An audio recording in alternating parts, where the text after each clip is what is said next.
Welcome to the Work in Process podcast. Thank you so much for joining me again on this episode.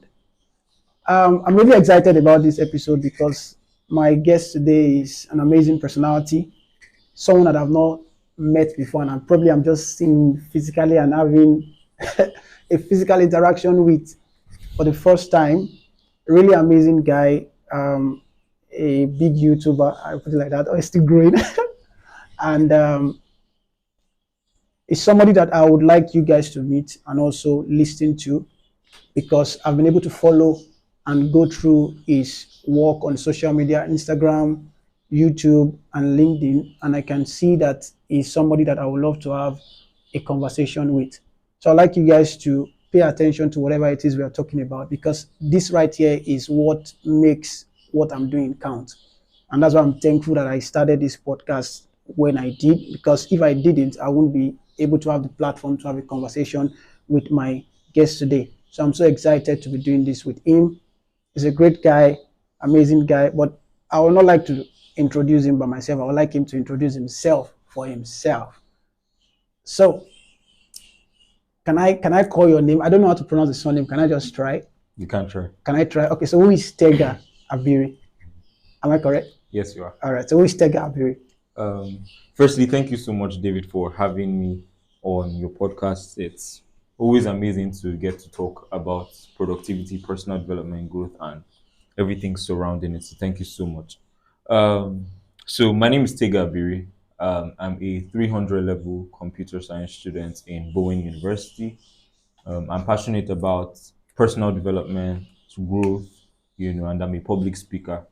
So I think that's everything, basically. That's everything. All right. Thank you so much, Tega. I'm so grateful that you're doing this with me. Just like we said earlier, given the fact that you've not seen me before, I've not met you before. Yeah. I just entered your DM on Instagram. Yo, bro, would you love to do this with me? And you're like, yeah, time, place, and let's make this happen. Yeah. And I'm so glad that you're making it happen because I was also a student in Bowen University, and I understand how busy students can be without being busy. You are just busy. Yeah. You're just busy, but you deciding that, okay, I'm going to do this with you. And I'm like, okay, there must be something different about this guy for him to just agree and stuff like that. So I'm glad that you accepted. It's such an honor for me because you are like I said at the beginning, I like saying you're a big YouTuber, for a senior YouTuber to be in this space doing this with me, I think it's a great privilege for me. And I'm excited for us to have a beautiful conversation and help many people, just bless lives, talking productivity, growth, personal development, and all those kind of things. So let me start like this. How did you get started with YouTube? Let me start like that. Okay. I think the year, if I'm not mistaken, was 2022. Right, 2022. So I had left secondary school. I graduated secondary school in 2020. Right. Only that I had to take one gap year because my parents wanted me to school abroad. Okay. Right. Then one gap year turned to two gap years because it didn't work out. Right. And maybe we can talk about that throughout the conversation, but it didn't work out basically. So in between that, I sort of like started getting deeply rooted into personal development and all these type of things, right? So since I was at home, and of course at the time, my mates were of course going to uni.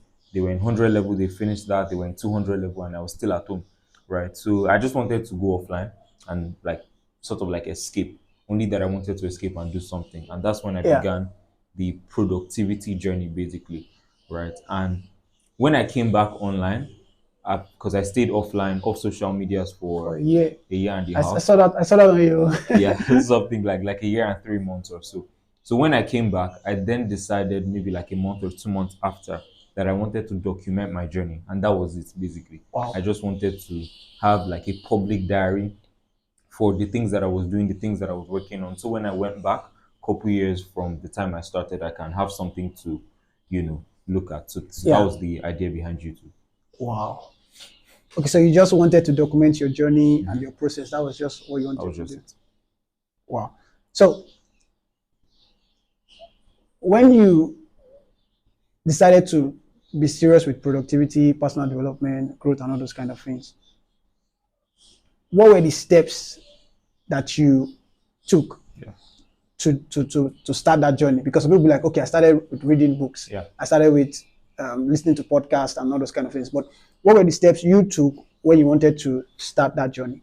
Okay. Well, the thing is, if I was to do that same thing again, go offline, well, I can't. It's not possible. I can't go offline for years. It's not possible again. Yeah. But say I was to go offline maybe for a period of time, right? I would do it much differently because obviously, I don't think the way I handled it then was the best because when I even say personal development and productivity, then what was in my mind was I want to come back and I want to have plenty money. That was genuinely what That's was why on you my talk a mind. lot about finance too. Yeah, And that was genuinely what was on my mind and everything. So I was tackling it the wrong way, right? At least for like maybe the first 3, 4 months, yeah, right? And what I was doing basically was I was just watching videos on how to get rich, how to get money, how to get this, how to get this, how to get this, and everything. yeah, And at the time, I had obviously I was at home, so I'll tell my dad, "Oh, daddy, I want to do this particular thing, right? Can you just give me some money?" He'll say, "I knew it's not going to work, oh, but shall just take." yeah. I will take the money will disappear and all these type of things. And that happened for a while. Then I realized that, in fact, even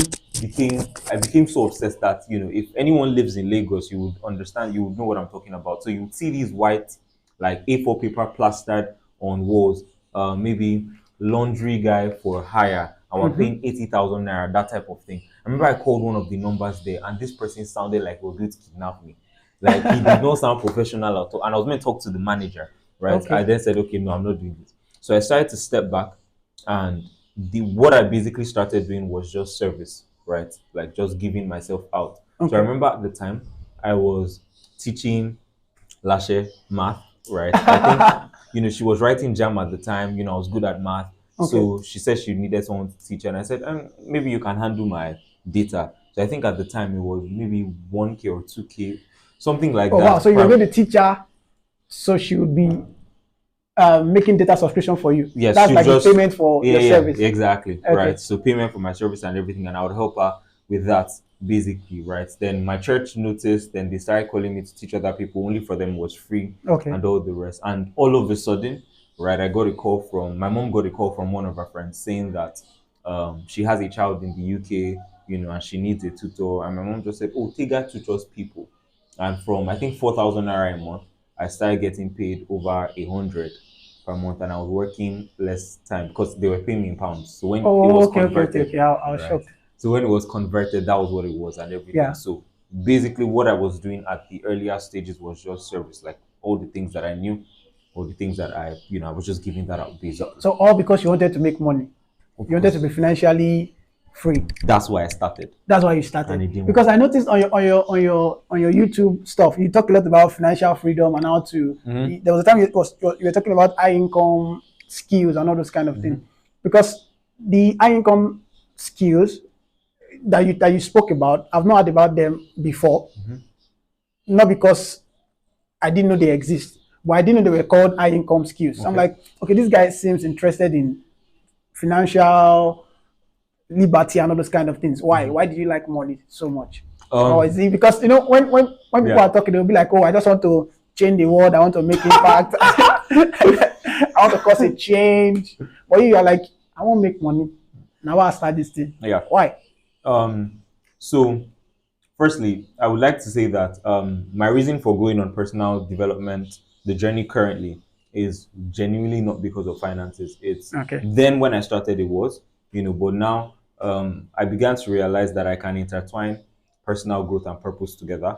So Mm, I'm not just growing in any direction, I'm growing in the direction that I need to grow in, right? mm, But it still does not negate the fact that I'm very passionate about financial freedom. yeah. And the major reason is because I think there are certain things that you don't need to worry about. And if you don't worry about them, you have more time to do other things. So Yeah. the idea behind financial freedom for me is that I'm able to have the resources and then have the time to do the things that I want to do when I want to do them.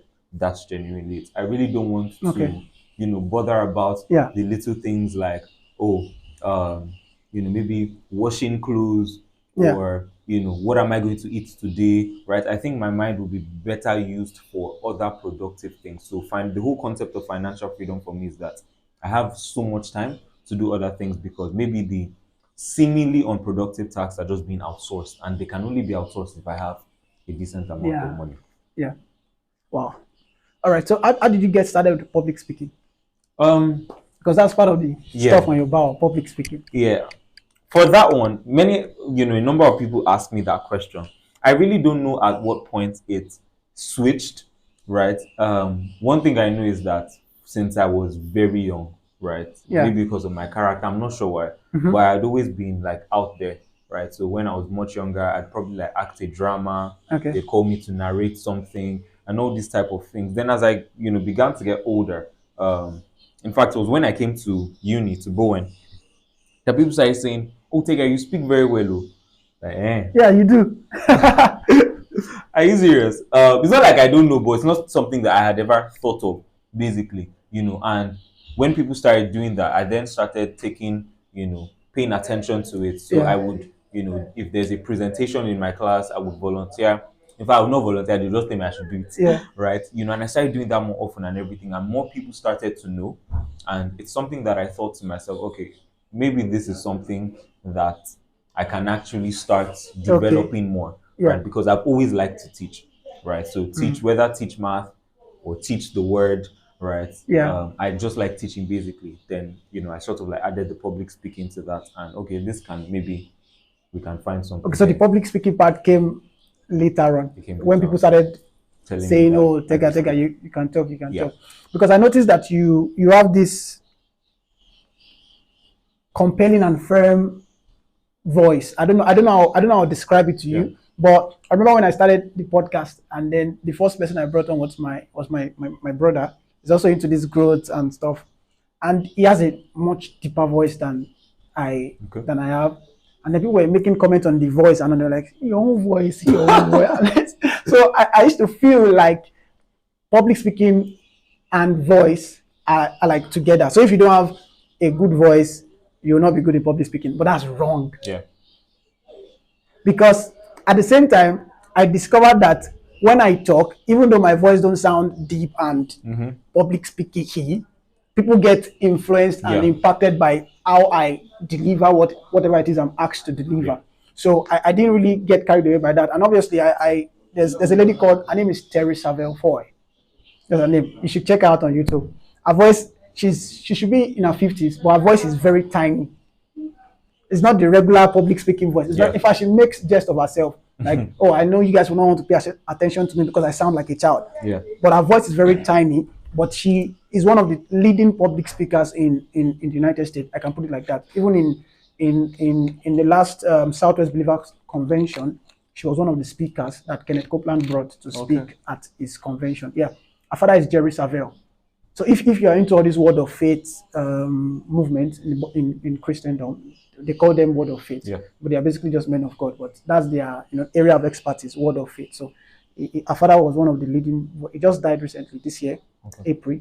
So I discovered that okay, if Terry Savelle can talk, I feel talk now. Yeah. This thing no hard. So when I saw your stuff on YouTube, you had that voice of a public speaker. Let me just put it like that. And anybody listening to this, if you want to be a public speaker or go into the speaking world, I'm not saying you need to be born with a certain voice. I'm just saying Tega has it, and he has that firm and very, I don't know how to put it, compelling voice. And I think it's nice. And I appreciate the fact that you are considering public speaking as a part of what it is that you are doing. And it's very okay that you are doing that, because you also spoke about the importance of building publicly. Yeah. And there's no way you can build something publicly if you don't learn how to speak and communicate. There's no way. So talk about that. Why do you think it's important to build publicly? I think it's so important for many reasons, one of which is accountability, right? There's so many, like, for the startup video that we're talking about of the podcast and everything. I can't decide today that I want to stop doing it. Like, this thing is not working, I'm not going to. It's not possible, right? Because I checked my comment section recently, and 10 hours ago, someone asked, Tega, what's the update with this? What do you mean what's the update? You leave me alone, right? But it's not something that I can easily stop because I have put it out there, and I was very intentional when doing that. Yeah. Right. So it's for accountability purposes, and this reason that I'm about to give came later on, right? And it basically helps people. Yeah. I think one thing that people like, human beings like generally, is when they see genuine stuff.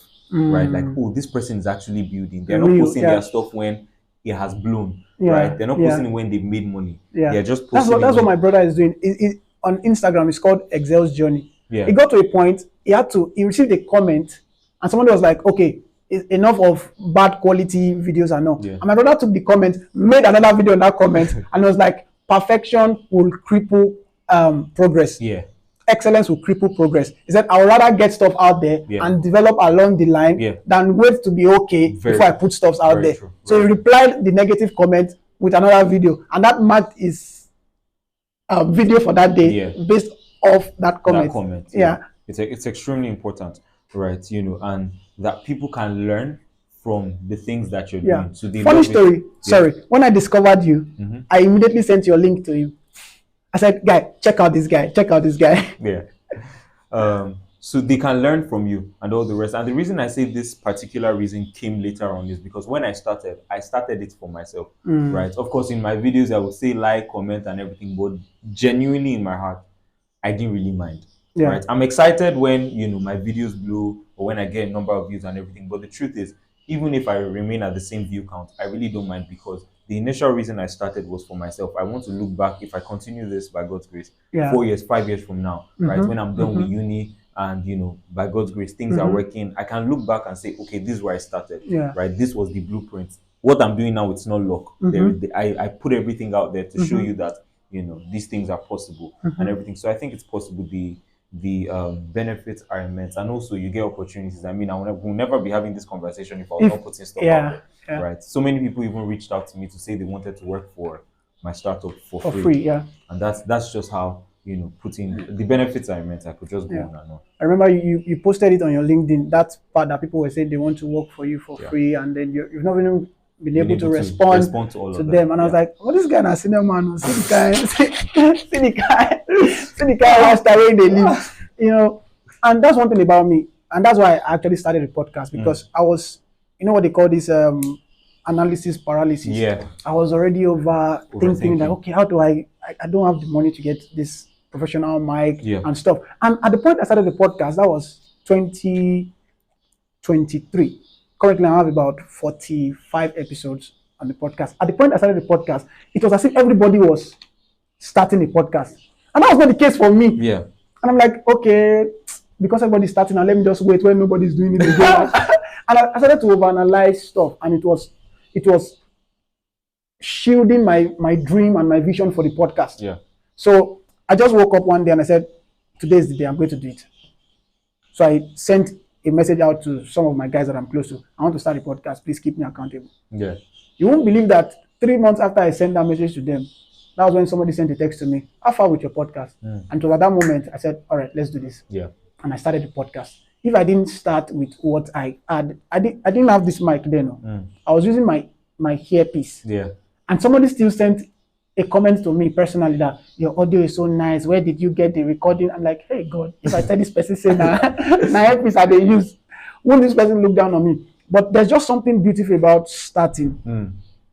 Just going through the process and just seeing how you personally evolve. Yeah, exactly. Just seeing how you are growing and how evolve, you're improving. I told my brother, I said, you have challenged me to also put my face out there. Because the guy doesn't just care. You just make a video in his lecture. There was a day his lecturer sent both of them out of the class because they came 5 minutes late. And my brother was like, all right, let's make lemonade with this lemon that this guy is throwing out or something like that. And that was the name he named the video, Making Lemons with Lemonade. And he made a video in the next class, not like, let's say he was having a class in this room. He was making a video in that other class as to how the lecturer sent him out of this class and what he learned from the lecturer sending him out of this class. And he posted it on Instagram. Myself was like, hey, if your father sees this, if your father sees this boy. But I'm just intrigued at how he's given to documenting his process. Yeah. And all of a sudden, you'll start getting, you start making progress, just like you were doing. I told you I went back to the first videos and I saw that this guy was just improving. And I'm like, I like what he's doing. And I told him, I said, you're challenging me now. I think I should start the face on. Because most people, this podcast now, let me say, if you don't know anything about me and you know me, you know about the podcast. Yeah. Something like that. So at least it's a step forward. but at least putting my face out there and also building something publicly, I think is very important, and, Yeah. I like that. Mm-hmm. So take a 12K views as of today. Baba, how you take down? What did you do to that particular video? Okay, let me actually be honest, right? If I say that I'm surprised that the video got 12K views, I would be lying. Yeah. I planned for it to get to this exact number. Wow. And there's something that something I've come to understand about YouTube, right? And just social media generally is many a times, as much as we want to have fresh ideas, things that people have never thought of before, it's not such a bad thing to rinse and repeat. Only that you make sure that you are still being true to yourself. So it's not a bad thing to rinse and repeat. Just do it again, right? But just make sure that you're being true to yourself. Yeah. So if you check my video, someone even pointed it out to me, right? If you check my video and you check the title and the thumbnail, there was someone that created that same exact video with the same thumbnail, the same title.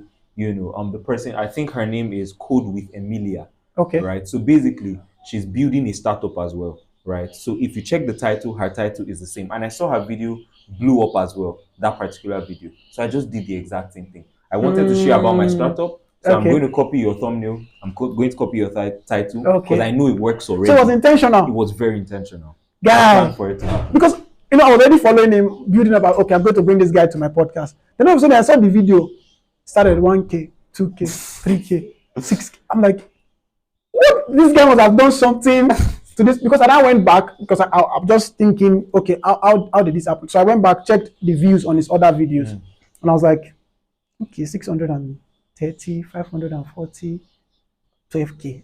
Something must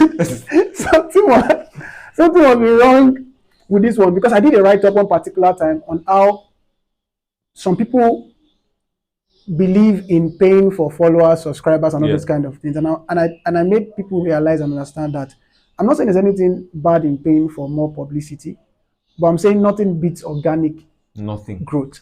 There's nothing that beats it. Nothing beats organic growth. Just be genuine, do what you love, and put it out there, and grow organically. And when the time comes for you to pay for some things, like social media stuff and all, you would know that it's time, because you already have a base. Yeah. So that you see some people having, I and my guys used to laugh a lot about this. You have 13K subscribers, and your view is 200, 300, 200. Exactly. We know already that something is not. Yeah. So you actually did the rinse and repeat. That's Have you read this book, Still Like an Artist, by Austin Kleon? I'm meant to. It's my guy, you should read that book. Yeah. The guy is saying there's nothing new. Yeah. Just take what somebody has done, do it better, and release it as your own stuff. Yeah. It was talking about innovation. How innovation is not creating something new. Innovation is making what already exists better. Yeah.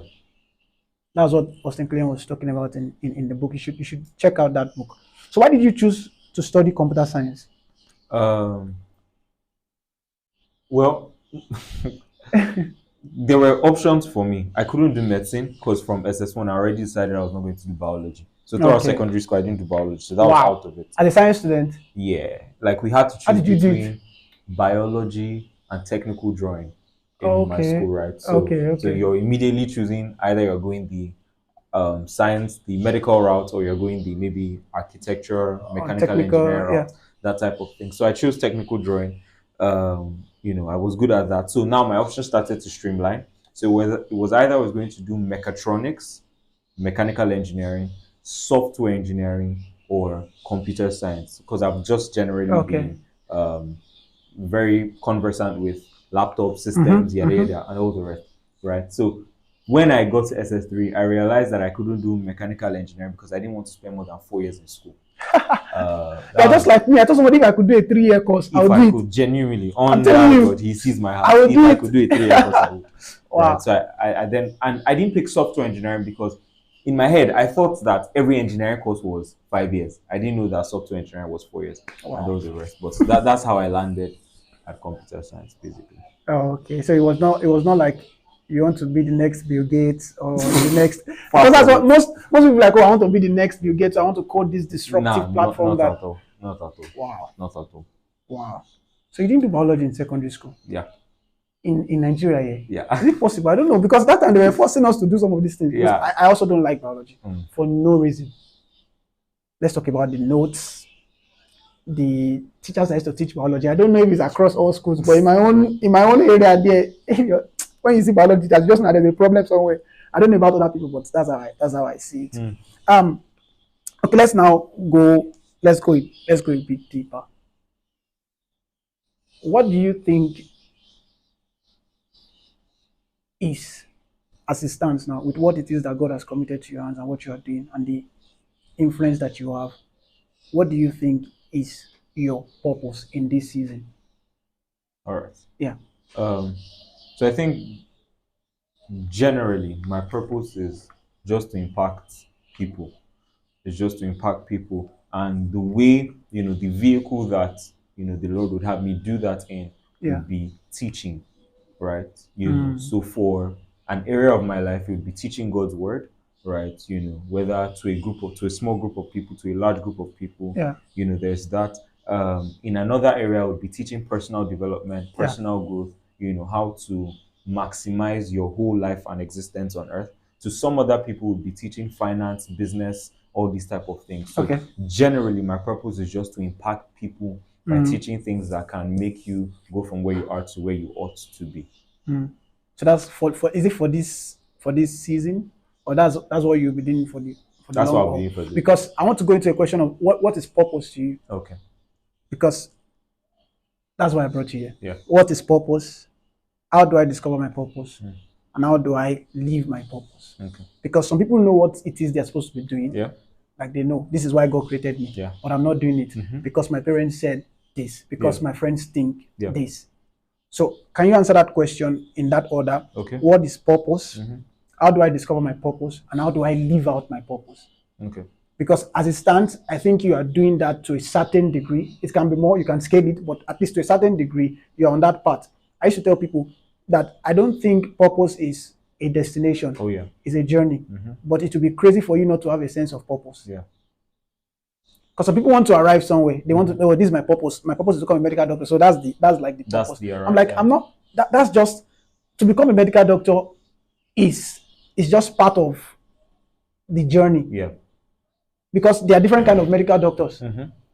So to become a medical doctor is just part of the journey. So don't see being a medical doctor as the final destination of your life. There is more to you than what it is that you are going through right now. Yeah. So, but having that sense of purpose is what will direct and guide your medical practice. Yeah. I don't know if you get what I'm saying. Yeah. So we have several public speakers. We have several creatives So and what creators. would you be speaking about? That's what, that sense of purpose is what will get. My brother will always say, and I'm sorry for referencing me a lot. He's just a very cool guy, great guy. I have a lot of amazing discussions and interactions with him. He will always say, he said, bro, I want to make impact for a living. That's what he says. And he's studying engineering, and he'll keep telling me, I want to make impact for a living. Yeah. So if I want to tease him, I'll say, guy, I hope you are selling impact. Because that's how you make a living. You make a living by selling something. Yeah. He said, yes, I'm selling impact for a living. Yeah. So can you answer that question in that light? All right. So the definition that I always like to use is Apostle Emmanuel Iren's definition of purpose. Okay. Purpose CCI, is that CCI one people. thing. Purpose is that one thing for which you were created for, and at which you must succeed at. Otherwise, any other thing you do will not count. So basically, purpose is that thing or group of things that you must succeed at, that you must do and succeed at. And if you succeed at every other thing except that, then you didn't succeed. That's purpose to me. That there was a reason in which you were created, because we serve an intentional God with an intentional mind. So he created an intentional human being for an intentional purpose and an intentional reason. So it means when we're formed and we're created, there was something in the mind of the creator before he sent us into earth, right? And that reason must be actualized, because that's the exact reason why we're here. So it's the person that invented the table, there was something in his mind before he invented it, that people would have something to put their items on, their books on, and all the rest. So if the table turns into maybe somewhere you play table tennis, right? It's doing something, but unless it fulfills the original design in which the creator intended for it to fulfill, it's not fulfilled purpose. It's not lived to its fullest potential. So that's purpose for me, basically. So the second question is, how do you discover purpose? Many a times I've come to find out, and I'm even referring to Christians in this case, right? That we can ask everybody what our purpose should be. We can ask our mentor, we can ask our friends, we can even ask our pastor, we can read books, but we never ask the only person that has the exact answer, which is God, right? So many times people ask, "Oh, how can I discover my purpose? How can I discover my purpose?" The question I always ask is, have you prayed about it before, Mm. right? And many Yeah. a times the answer is no, right? And for those that have and have asked God before, well, have you spent time asking? So the primary way we discover our purpose is by asking the one who proposed our purpose, the one who designed it, the one who created it. That's the primary way we discover our purpose. And the way I like to put it is, we're not just, God, please, what exactly is my purpose, right? Yeah. You spend time on these things, right? You spend Mm. time on it, right? So, Mm. I remember a couple years ago, someone someone was asking me, he's like a really good mentor, Sir David Obute was asking Tega, what exactly does God want you to do, when I was in my 100 level, Mm. right?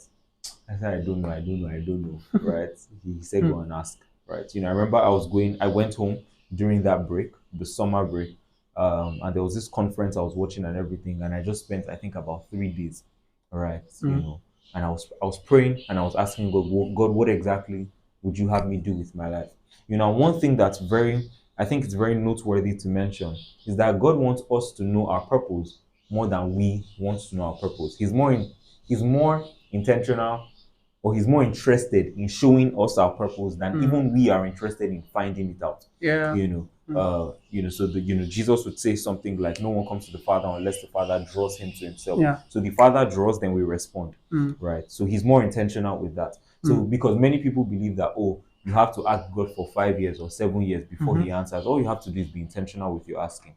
Ask Him, what exactly would Mm. you do? And of course, there are of course different pointers to it, like where your passion probably lies or draws. Yeah. But I really don't like to put these things first, because they are not the primary way in which we know what our purpose is, right? I think when I was younger, I liked to sing. That's not my purpose. When I was younger, I liked to dance, I liked to act, right? All Yeah. of these things, those Yeah. were things that I really liked when I was younger. Now, maybe not so much, but Mm-hmm. whilst our passion can be an indicator to our purpose, it's not the primary way to know that this is our purpose, right? So I believe that the primary way is, basically by asking God. And also, in between the time you're asking and the time that you actually get clarity, just serve. It's what I always say. It's in service I found, that apparently some people knew what I was meant to do before Mm. I knew what I was meant to do, and it's simply Mm. because I was serving. Since Mm. I've been in 100 level, I've been volunteering for stuff, serving, working with people that I thought could impact me, just following them, shadowing them, what can I help you do?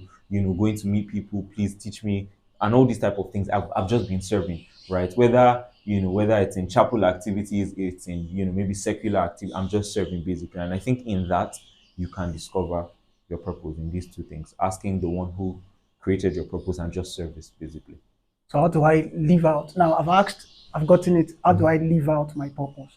I think being intentional about it and understanding, why. I think yesterday I was teaching a group of people, and we read, I think, First Corinthians 9, was it? So Paul was mentioning, and he said that, I'm not fighting like a boxer that is beating the air. He says, I run towards a mark, I run towards a race.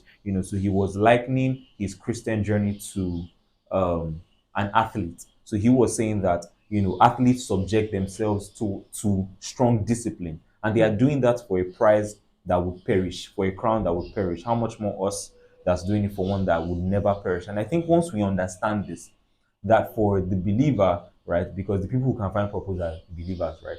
An unbeliever can't find purpose because your purpose can only be found inside God, right? So for believers, once you realize that making heaven can't simply be the goal. That can be the goal, right?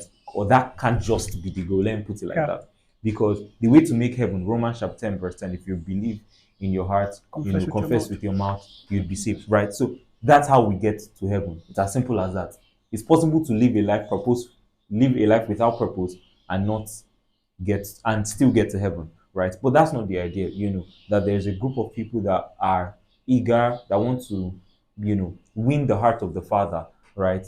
He loves you, he does love you, he loves everyone, right? But you want to hear something like, Lord, well done, my good and faithful servant. Like when I'm looking at Jesus, I don't want to hear something like, oh, you tried, or oh, you could Yeah. have done better. Yeah. I want to hear that all the things that I asked you to do, you did everything, Yeah. right? And it's until this desire comes that you want to live, for something that is beyond you, right? Yeah. Because many a times we don't get paid for purpose. Many a times we have to do it for free. Many a times, it would take a lot of our time. Yeah. So something else must keep you going other than money. Something else must keep you going other than the fame. Something else must keep you going other than the influence, right? And it must be that I love the Lord so much and I want to do his will. I want him to be proud of the things that I'm doing, right? So I think that's how you get on the journey of purpose. Like, just you must first have this desire to want to do it, and we always say that the instruction, not the instruction, the sponsorship is in the instruction.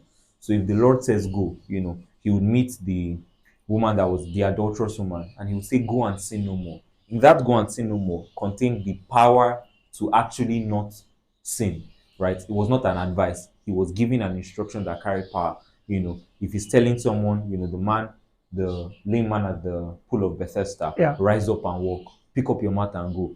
Inside that instruction has the power to do that which the instruction meant for you to do, right? So in him telling you your purpose, in that already contains the power to fulfill it. So two things: one, desire, and two, I think just always leaning on him, like always relying on him, for help, because it's his purpose, right? Yeah. It's one reason why I really believe in my heart. It's one reason, I was telling a group of people yesterday that whenever I meet someone that is sick, I always pray for them, right? Whether you get healed or you don't get, it's you that knows. Because God wants you healed more than I want you to get healed, right? He even wants you healed more than you want to get healed. So yeah. If I want you to be in health. In health. Because I wish above all things that thou may prosper and be in health, even as thy soul prospered. Yeah. So it's something that he wants. So when I'm praying for you, I'm praying from that standpoint that, okay, God, you want this person healed though. I'm praying in your name, right? This person is going to get healed, right? So Lord, this purpose, right? I'm doing it simply because I love you. And of course, I love what I'm doing. And it's what happens when you go deep in purpose. God is not wicked. He won't he wouldn't cause you to do something that would, that you'd probably be, miserable for the rest of your life, right? Whatever purpose he has given you, if you just start, you will fall in love with it, right? Because that's just God's design, right? He wants you to enjoy what you're doing. He doesn't just want it to be discipline. He also wants it to be delight, right? And that you're always leaning on him. Lord, this is what you said I should do, right? Help me. I've reached this juncture. What exactly should I do? So that's how we go on the journey of purpose. So it starts with a desire. And then leaning on him to guide you through the at way. Every point in time. Yeah. I like the fact that you are talking about this, given the kind of person that you are. Because you're sounding like someone that is already out of school and is just, fulfilling purpose and everything everywhere. But I like the fact that you already have this mindset now. Because I can only imagine how, like, the next 5-10 years, where will this guy be? And I'm telling people that I've been interviewing the guy now, the guy that same guy, and it's really nice, and I'm happy that you are saying this, and I hope people that are listening are getting a lot of wisdom from what Tega is sharing, because let me just be very honest with you, you're a brilliant mind. Thank you very much. You're a brilliant mind.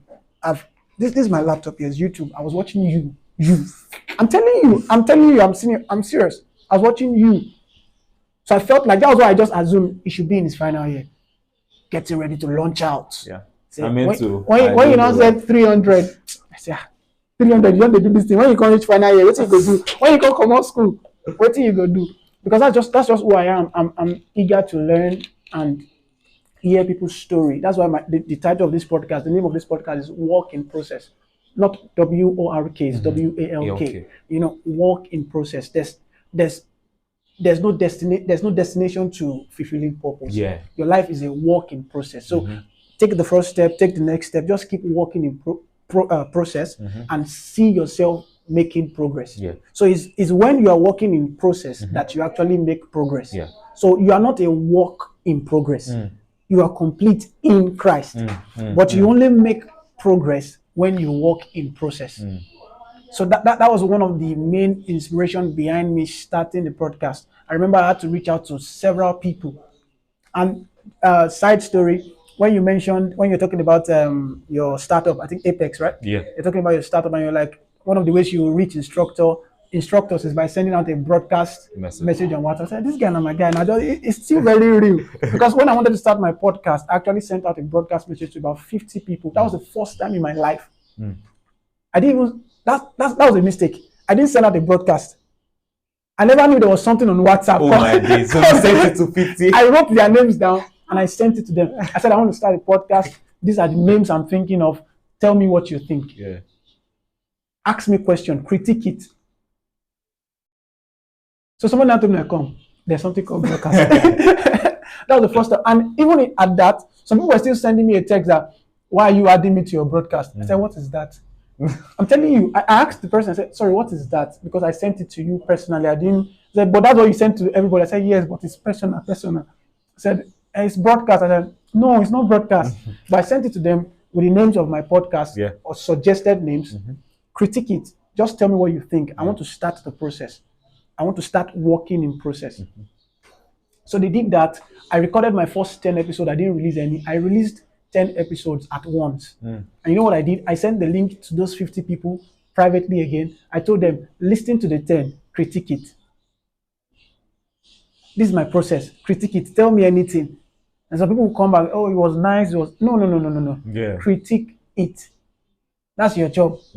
Critique it. So to me, I value process more. So when I hear great people share their story or talk about the things that God has used them to do, I'm like, oh, thank you so much, sir. How? Tell us the process. Tell us how you got there. Because it's only when we know how you got there that we can follow through. If we don't know your process, we can't follow. Part of the section I'm working on in the project I talked about, I was working on something on mentorship. And I saw across various definitions of who a mentor is, and we were talking about mentor stuff, because I was doing a research to write that section of the book. And then I realized that, to me, a mentor is just someone whose process you can see, whose pattern you understand, and whom you have access to. There's a difference between a role model and a mentor. You don't need to have access to a role model. You can just learn from them and admire them. But nobody can become your mentor until you have access to them. And I made it clear, access can be through their materials, through their videos, but nothing beats physical access.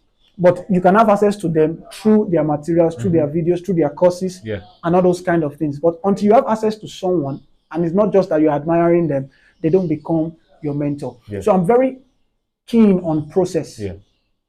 I want to hear how you started. Why? What motivated you? What were the challenges that you encounter along the line? So Tega, I saw on your bio, I think on Instagram now, you wrote something like created to create. I'm like, all right, created to create. Nice. I like that. It makes so much sense. But I wanted to talk about it. Okay. What does that statement mean? And let me just give this disclaimer. We're going to talk about this, and then we're going to go to the spiritual side. No problem. Because I know today is going to, that's why I told you 2 hours max. I want us to also talk about the spiritual side of things. So. All right, that's fine. So it's still on, as you said, I think it's also important, just in addition to all that you said, that people understand that purpose, as you mentioned, is not a destination, right? So I've not discovered purpose. I'm still discovering purpose. And I think that's how it is for everyone. So funny enough, I changed the bio this summer, the summer that just passed. It's not something that has been there, and it was just in my musings, thinking about all that God would have me do. I then realized that, if I was to put it in 3 words, what God would have me do, it's created to create, right? That the reason why I was made was to also create. And I genuinely believe that everyone is meant to be doing this, right? I believe that in some sort, someone is meant to create something, right? Genesis chapter 1, verse 28, when the first thing that God spoke to man about was be fruitful and multiply. They had not heard anything. The first thing they heard was be fruitful. So we're meant to be fruitful. Imagine if everyone on earth was a consumer, right? In no less than a day, everything is gone, right? So there have to be people that would consume, that would create rather, that would produce, and I want to be that person, right? So as pertains to what I'm doing, it's basically creating, whether it's on, speaking publicly, it's on my Instagram, my YouTube, my LinkedIn, right? Speaking to people, that's the general idea behind it. Creating content, creating ideas, Yeah. right?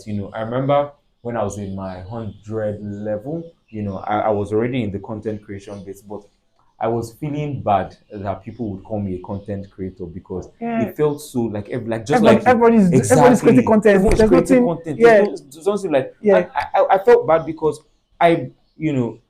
it's not like I exalt myself highly or anything, but I knew that what I was putting out was not what everyone was putting out. It's not so just people content. are doing, maybe daily vlogs, and that's fine. Yeah. If you want to do that, that's totally fine, right? But for me, that's not what I was doing, right? I was sharing ideas, things that I thought if you listen to could, maybe help your life, even if it was just for a bit, right? It was beyond content for you. That content was just the platform for you to do that. Exactly. It was just a platform. Yeah. So I was feeling bad. I remember talking to Enyulua. I think I mentioned amazing guy, right?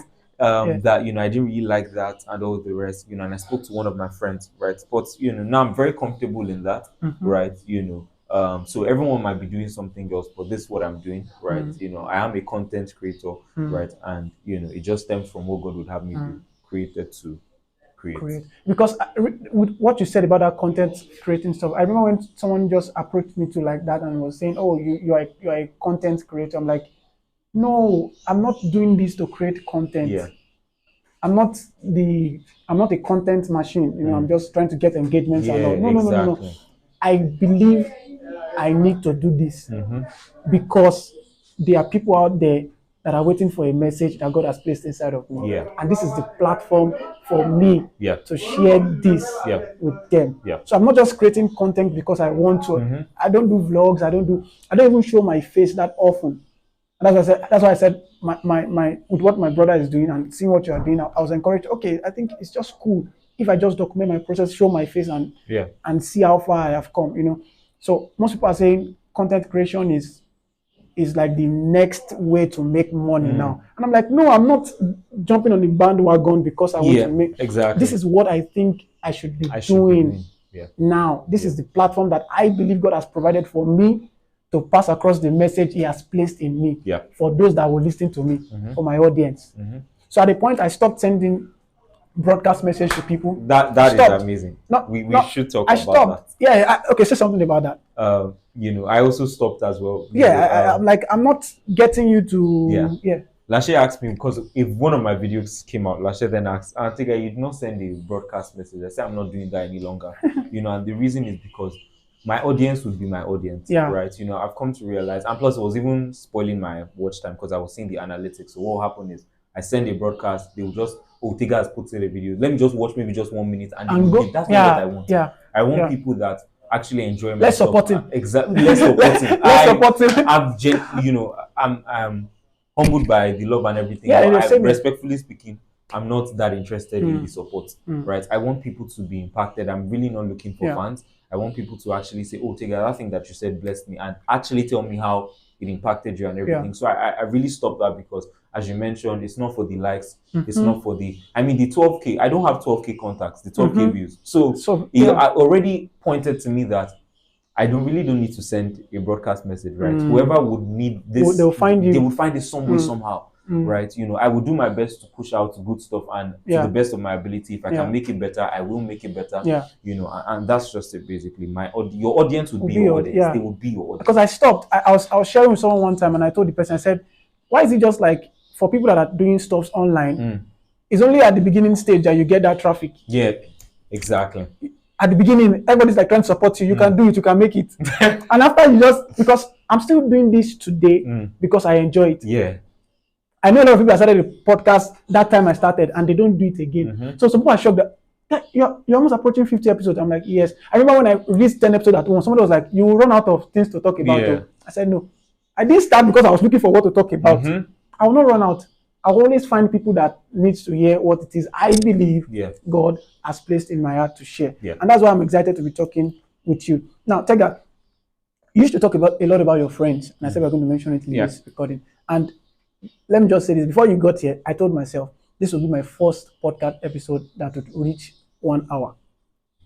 Now, at the early stage, I was just doing 9 minutes, 7 minutes because people advised me and they were like, okay, the attention span of people is quite low. Nobody wants to sit down and listen to you. You're not popular, you're not famous, we don't care about you. Yeah. So we don't want to sit down and listen to you talk for 1 hour, that kind of thing. I was like, okay, I'm just going to cut it. I'll do 7, 9, 10, 12, 15. And then all of a sudden, somebody sent me a text after like series of episodes he said, guy, we need something longer. And I was like, all right, I'll do 30, 45, 40. And then when I saw you, I said, no, I'll do 1 hour this time around because I think you are what is worth listening to you for that amount of time. And we've not even gotten to spirituality and all those kind of things, which we'll still talk about. Yeah. But I wanted to make a mention of the fact that you always reference your friends. And I was not excited when you said you were coming along with someone. And I was like, oh, nice. We'll not just be two dudes sitting in this space looking at each other and talking to each other. And still, you brought, I'm sure she's one of the amazing friends you used to talk about and reference. Yeah. She's here with you, looking at you, supporting you, so to say. Why do you think it is important to value friendships? Why do you think it's important to create community and, just have a bond with people that genuinely loves you, supports you, and are willing to contribute to what you are doing? Yeah. If you notice, I mentioned my brother a lot. Yeah. He's one of the guys that supports whatever it is I'm doing. I have a lot of them. I have my friends that really do support what it is that I'm doing. And I'm grateful to them because on the days where I don't feel like going, just knowing that they have my back keeps me going. I want to know what you think about that. I think the sooner a person realizes that you can't do everything by yourself, right? Like once you realize that even for what God would have you do, there's no way you are doing it by yourself. It's not possible, right? Nobody ever did it by themselves in scripture, right? Throughout scripture, we have people meeting other people at different points in time. In fact, that's not God's design. That's why it's called the body of Christ, right? So Paul writing to the Corinthian church, right? That when we all come together, someone has a hymn, someone has a psalm, someone has a tongue, someone has an interpretation, because that's how it's meant. Someone has something. That's how it's meant to be, right? And I'm glad I have realized that. So it's sort of like helps me and everything. So that's one of the reasons why I think that friendship should be valued a lot, and just to say something on that, someone asked me recently, I've come to understand, in fact, I was like this before, let me just share a little story. Right. Obviously, the kind of person that I am, I really like engaging with valuable people, right? So again, when I was in 100 level, I was talking to a really good friend. We're getting really close and everything. She's a lady, we're getting really close and everything. So I asked her one day, I said, what value do you add to my life? Right. Now I would not. Question, man. Now I would not. I probably would. It's like telling me. Wow. No, I genuinely would not. I've learned, or I'm learning people's skills. I'm learning how to do that. There's a way you would present There's that. a way I would ask that question. I would not ask it like that. But but my thought process is still similar now, even though I wouldn't go that route again. Right. And it's because so now. Thinking hindsight, she was adding value to my life, only that it was not in the way that I was used to. So what I was used to was, so say we're having this type of conversation, you're learning from me, I'm learning from you, right? Tangible value. But then as I've been growing and everything, I've come to realize that there is also intangible value that people overlook. So by virtue of the fact that Lashe accompanied me here today, right, is already value enough, right? So it may not be tangible, right? It may not be something that I might I will remember, but it may not be something that someone will remember or maybe think of deeply and everything. But the fact that she just accompanied me, whether she's engaging in the conversation, right? Just the fact that she's here is value, right? And I think it's really important that we know this because we learn to appreciate people more, right? So you have a listening ear, right? He may not give the best advice. In fact, he may not give you advice. He may just be there to listen, right? That is value, and if you appreciate that, then you start to see the seemingly little value in people. And you value people more, people value you more as well, right? You mentioned something along the lines of role models and and mentors, and all these type of things. You realize that anybody that maybe has met a role model before, you realize that having mentors is way better, right? You meet a role model and you want to maybe take a picture, that's all, right? And that's everything. And he's just rushing, he does not really care about you and all the rest. So it's the same principle that if you value people, these same people will value you and everything. And also, I don't have friends so I can get something back from them. And I think it's just like a very toxic mentality that we've sort of like built around us that, oh, you should have have this, your network is your net worth. Yeah. It's true. Your I do network is your dispute. net worth. I do dispute that, right? But we Yeah. start to see people as objects as opposed to people, Trying to right? use them to get stuff. To climb something, to climb a ladder, right? If my friends don't offer me that, maybe tangibly, say they don't connect me anywhere, they don't reach out to anybody, I don't care, Yeah. right? We have a good relationship. I'm going back to my room, I'm seeing my guys, we gist about our day, I'm fine, right? That's it for me, basically. And then finally, as I think that it also helps with, at least for me, with the ideas that I share, right?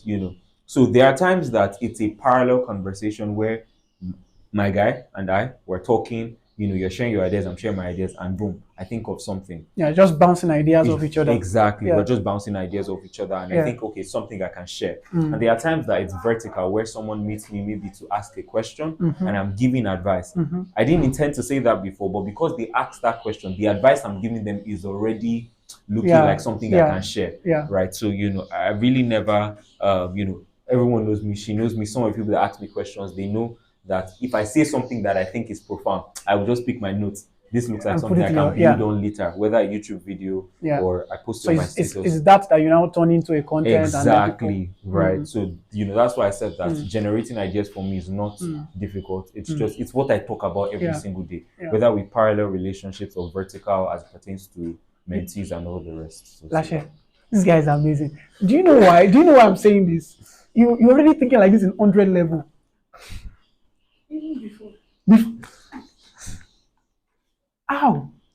I told you, I reality check after COVID. Yeah. I was already in 200 level. So it was after COVID that reality just dawned on me to a certain degree. I already had that sense and all. But the COVID stuff just came and no school, no nothing, no lecture, just you, your family members, just themselves, you are just yourself. And in reality just dawned on me and I was like, bro, there's more to life than what I've been doing since. And that was how I started my journey. So I think 200 level is not late for me. I think I think I tried. Yeah. But for you to be thinking like this, even starting from 100 level, even before 100 level, I think everybody, and to everybody listening to this, I think this is how you should be thinking.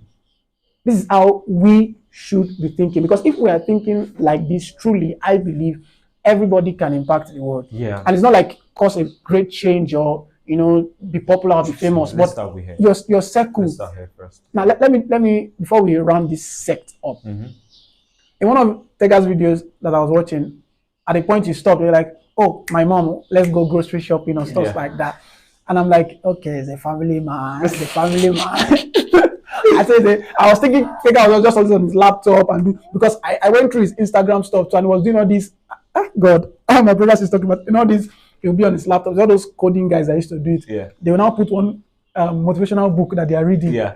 Then they'll be doing this. You gotta chase your vision, your dreams. I'm like, okay, this guy. So when he mentioned, I want to go grocery shopping, I'm like, okay, now man be. So how has family played a role in what you are doing today? I think it's really great. I love my mom and my dad so much. Like they are really, really supportive. Remember I mentioned when I first started the productivity journey. My dad would finance the stuff that I was doing and everything. Like my dad, I remember when I told him about one of the businesses I was doing, right? And he said, "Oh, Tega, when you're ready, let's just go to the radio station. I'll pay for it for you, and you just talk about your business to everyone and all these type of things." Right? My mom is always supporting. Asking questions. If she has friends that she's talking to, she's even doing it on my behalf without asking me. Okay, guys, I spoke to my friend about that. I spoke to my friend. Yeah. She shares my YouTube videos. Are you the first child? Yeah, I'm the first son. All right. Awesome. Shares my YouTube videos. There was a time that she shared it to her class group. So when she was in, they have my mom. She shared it to everyone. You guys, my son made a video. I think it will change your life. Wow. This is interesting. Wow. Right? So things that they're just really supportive. And like I said, this one is not even intangible value. It's very tangible to me. When things get difficult, because I have a lot of things that I'm doing, they just say, okay, don't worry, you can do it. don't forget, Yeah. we're proud of you and all these type of Yeah. things. So it does play a role, and not just even in support, but even in resources, right? Yeah. Even if they don't have, Yeah. right, they will just find a way and just help me. You're blessed, bro. You're blessed. He said, I want to go grocery shopping. I was like, no, man, being. They go grocery shopping. Hey, that's nice, man. So your family was supporting you from day one. From day Your mom one, sending your videos to her. everywhere. She said she wanted to even join my broadcast list, right? She watches my videos till the end. So usually, and comment, Are you right? serious? So I could get to, at the end of my video, I do it once in a while. I say, if you've gotten to this point, drop like a pineapple emoji or something, right? Just so I know this. So when I see the pineapple emoji, I know you got these to people the got. Yeah, and my mom is always putting that, basically. Wow. Right. So, it's just really supportive. My dad watches the videos as There well. was one video you did. I don't know if it was your sister. You sat in a sitting room with someone, and the person was like asking you questions. Oh, okay, no, it wasn't my sister. It's a friend in this school, right? Oh, in this school, yeah, in this school, yeah. Okay, I also watched that video and I was like, nice guy. Because the way you're answering the questions, I was like, this guy it's so smart. Okay, let me random question. Who edits your videos? The latest ones now? Yeah, because the editing is top. Right. I love it. All those. There was one that you said. There was one that you did. They make one sound like this. You're trying to like say a point. Yeah. Maybe don't give up. Yeah. I'm like, who is editing this guy's video? The shit. Do you know Ali Abdal? Yes, I do. That's the. I just say, please, to the best of your ability, try and. You know Ali Abdal? Yeah, I know Ali Abdal. He's a great guy. Really great. I've been following Ali Abdal since 2020. I think that's COVID. That's COVID. 21-ish is when I. He just released an amazing book, Feel Good Productivity. Yeah. You know how to do what you love doing, that kind of thing. Yeah. When you love what you are doing, that's when you actually become productive in it. Yeah. Ali Abdal is amazing. Just keep following him. Yeah. He's a great guy. And I saw the resemblance between the person editing your video and how Ali Abdal does his stuff, and I'm like, this guy goes to be Ali Abdal. That's how because I was watching your video with my mind. I was engaged. I was like, this guy should know Ali Abdal. Yeah. So who edits your video? He's on this campus. His name is Isheoluwa. He's in 300 level as well. Okay. Really amazing guy.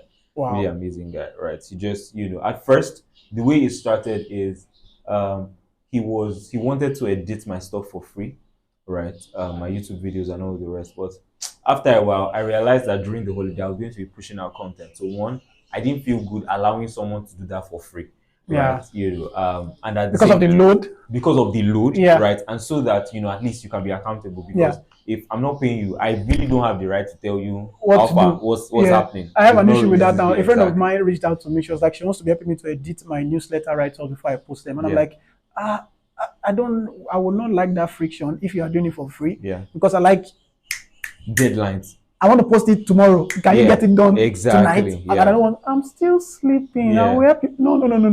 We must get it done. And if I'm not paying you and I'm saying that, I feel kind of somehow. And shockingly, she has 2 newsletters now, 2 newsletters that she has not edited, and I want to post her because she basically was complaining about my grammar. And I didn't care because I didn't want to be perfect. I just wanted to release something. So I try my best as possible to edit with Grammarly and my basic English knowledge. I did, but she studied mass communication and all. So she would look at my writing. I'm like, there's still something that we can come and do it.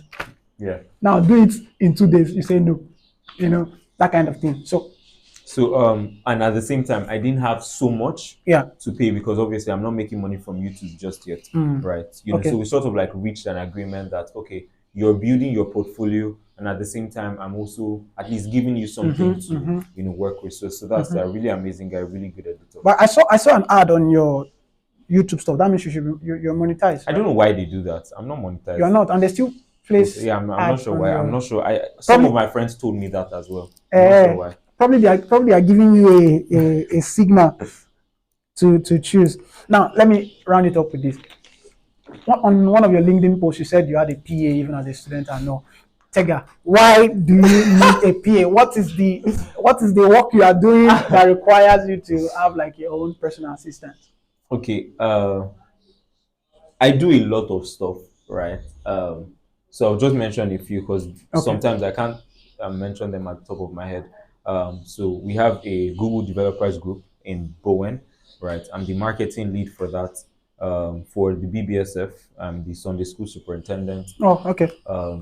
The vice chairman for the Brothers Fellowship. Wow. What I was else? I was a welfare director. You were, oh, I was the welfare director oh, during my set. amazing. Yeah. So that was when Amazing. I worked with Enelu. I was an 100 level there. Oh, okay. Good guy. Yeah. Good guy. Then I'm the assistant academic director for my college. All right. You Cox. know, Cox, have disciples, mentor people. Then also the businesses that I'm working on, basically. And once in a while, people invite me to speak at places and all the rest. And I'm really big on organization, and I've come to realize that one thing that would help me be more productive is if I delegate. Delegate. Yeah. I saw Right? that on your LinkedIn. And that's just the idea. It's just delegation, right? That if I have a personal assistant and an effective one at that, then I can spend my time doing things that actually matter. Yeah. Right. So right now we're almost completing all the calls with the people that wanted to work for the company, and it's simply because I got a P. Right. It's Okay. like, okay, this person, just reach out to them, right? The Book the random- calls. My free schedule. Yeah. Just book it with them and tell me, and that's that basically. Wow. So I'm focusing on the things that I love to do. Wow. Right, and all the other nitty gritty. Yeah. Yeah. Right. So that's that. Wow. Basically. All right. So Tega, we're in this sex now, and I still want us to talk about Apex. Okay. We're going to talk about Apex, and Okay. then we're going to go to the spiritual side. No problem. And then we're going to round it up. No problem. I think is she the PA? Yeah. Because I know one thing PAs used to do. They'll be like, they are telling you that, hey bro, this time is already, because I've been around, at least to a certain degree, I've been around high performing people, and I really do see the need of a PA in their lives because they can get so engrossed in a particular. Did you follow the US elections? No. Oh, bro. Okay, at the point, I was following this since me, I know, but what I want to bring up from there is, so Donald Trump was not asked, he came on Joe Rogan's podcast. Okay. And Joe Rogan's podcast lasts from 2 hours, 3 hours, like 4 hours. But that same day, Donald Trump actually had another rally, like campaign rally in another town or so to say. And he did Joe Rogan's podcast for 4 hours. And Joe Rogan was now talking about the event after Donald Trump had left. And it was like, his PA, executive assistant, they were already like screaming at the door, like, it's already 2 hours late to the next event that get him out of here. And Donald Trump was like, we're trying to win an election here. This is what really matters. This is what counts. This is what I'm going to do. I can only imagine how those PA guys will feel like, why did you employ me? Exactly. Like, let me do my job now. You're wasting time here. People already wait, because that one is a rally. People already gathered. Yeah. And it is believed now, as he won the election. Yeah. So it's believed that podcast was one of because the podcast in a single day had 33 million views on YouTube. 33 million and counting. Oh. Yes, on YouTube. Joe Rogan is the biggest podcaster in the world. He is. And seeing that his executive assistant and personal assistant were trying to get him out, but they couldn't get him out, still made me realize that, hey, even these great people need people to. Yeah. So if you're performing at that level, it's always good to get some help. And like you said, you can't do it alone. Tega, thank you so much. Thank you so much. I'm really glad you're doing this with me. I'm excited. Today's a good day. This month's a good month. This week is a good week, because I can only imagine how I would, because I will not delay in posting this. I can only imagine how I would do my build up on Twitter and Instagram and just letting people know that I got you on the podcast. Thank you so much. You're a really amazing guy. Thank you so You're much. a brilliant guy, and I'm excited to be doing this with you. And I think I'm sure my own relationship with you will not stop here. Yeah. I'm very sure of that. I would love to have future interactions with you and see how we can also build something worthwhile together. Yeah. I'd work on that. Is there something you'd like to say to anybody listening that wants to maximize their purpose, their life, their essence, their reason for living? Just say something to them. I think it's important to know, because when people meet me, they start, one of the things that they say is, how are you like this? How did it happen? And all this type of things, sort of like almost making it seem like it's special, right? This is really how I've been for, a while. I don't think in this regard that what I'm doing is not what any other person can do. Because there are a number of people doing what I'm doing at a larger scale, people that I look up to and all this type of thing. So what I'm getting at basically is, you just need to have the desire to grow. Basically, like that desire can drive every other thing. right? Have the desire to go. I think it's one of the things, at least I think I was born this way. I have always been independent, right? I've always been independent. I remember, even when I was much younger, I would tell my daddy, he will go to work. I cleaned your room today, right? Can I just get something Okay, sweet okay, and okay. everything? And he would give me, and all the rest, Wow. And I remember, it used to be corny back then. It Yeah. was not really a good thing, right? So what I would do was, I would tell my sisters, all of us were young, so they didn't really know much, right? And funny enough, they're just 1 year. I have two sisters, Okay, okay. 1 year then 1 year, Okay. right? So 1 year then 2 years. So I would tell them, Mena and Chito, I have a shop that I built. I don't know how they believe that, but I have a shop that I built, right? We sell provisions and all the rest. I'll tell them, tell their friends. We sell gala, we sell Yeah. biscuits, right? Yeah. Only that because the shop is a bit far from here, we sell our stuff double the price, right? So they would give me, so then, gala was 15 naira. Yeah. So they would give me 100 naira to buy one gala, right? And I would run to the shop where all of us normally go to. Only buy, that they're not following me. Yeah. I will now buy 15 naira. You keep the 50 naira. I don't know how I used to have. I don't know. Why even do computer science? You should be like business administration. I really economics should. or I something. actually should. I think that's where I would have been. That's why. happier. Yeah. No, I'm Yeah. struggling. I'm not struggling. That's But it's still gonna work. It's still gonna that gifting is still gonna work in what it is you're doing. Yeah. Yeah. So so what I'm trying to point out is I've always been independent, right? I've really never liked to put all my eggs in. Oh, my parents are sending me an allowance. Yeah.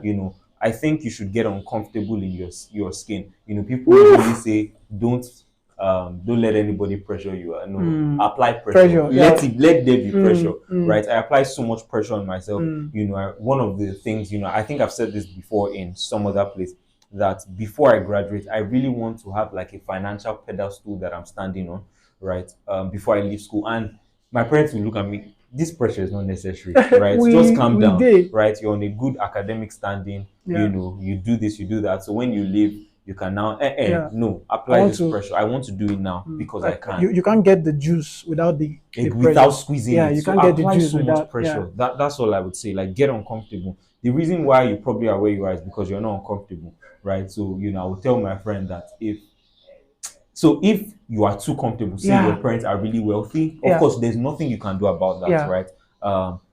Fortunately for me, right, my parents are not as wealthy, right? So the pressure naturally came to me, right? And then I induced it by myself. But if your parents are naturally wealthy, I'm not saying you can be sleeping. So what you should do is, say for example, of course, please don't tell them to reduce your allowance, but you can give your friend maybe your credit card, right? Just maybe take a bit out of that, right? And just see how it is to suffer a little bit. See how it is to be uncomfortable. Yes, exactly. See how it is to be uncomfortable. And when you see that and do that for a long period of time, ideas will start to come. They will just start to come. I'm sending this to my brother. You just sounded like him. He talks a lot about being uncomfortable and just applying pressure to yourself. Yeah. And I follow Bishop Odepo a lot. Yeah. And Bishop Odepo will always say something. He said it'll be like, if you don't do what it is to do, like if you don't apply pressure, or if you, okay, this guy says it, Bishop like rhymes. Like, if you live for pleasure, you will die under pressure. That's what he said. If you live for pleasure, you will die under pressure.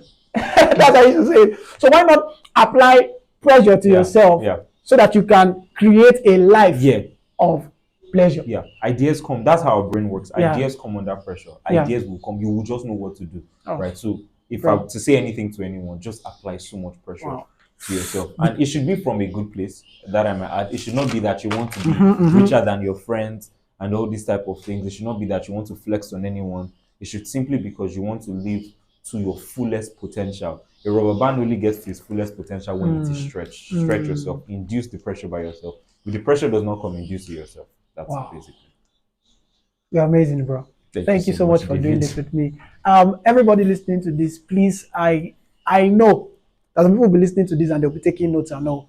Please take action on whatever it is that you've heard from everything Tega and I have shared on this podcast. So I'm going to be doing 2 other episodes with him, and I hope you also listen to those 2 other episodes so that Tega can go and do other stuff. He's a very busy guy, very engaged guy. His PA is already smiling at me that let him out of here. He has to do this, do that. But I think it's really nice that I apply pressure to him so that he can give us all all the things that he has for us, that God has placed in him to give to us. So I'll see you guys on the next episode. Thank you so much for listening to this one. Bye.